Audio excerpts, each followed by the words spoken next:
كلنا شفنا الإعلان واللي كان فيه مفاجأة كبيرة جدا محدش توقعها، وهي عودة صوفيا، خصوصا إنها اتقتلت في الموسم الأول وعدى 4 مواسم فيهم سنين كتير عدت، لكن المخرج هنا يفاجئنا بعودتها.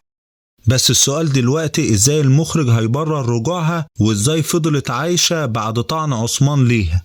لو عايز تعرف ليه كمل معانا الفيديو للآخر.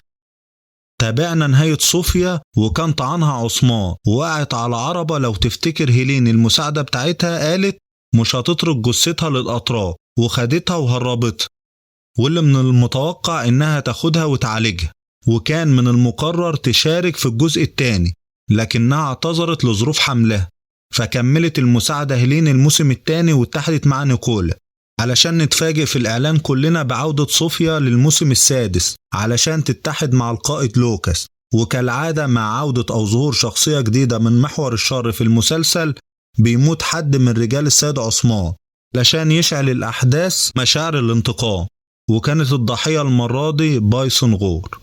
هنشوف صوفيا هتعمل ايه باتحادها مع القائد لوكاس، وهل قراص هيتحد معاهم ولا هيتراجع، ودور الباقي الفترة الجاية بعد وجوده مع جنود القائد لوكاس. كل ده هنعرفه ان شاء الله الحلقة الجاية، تابعونا.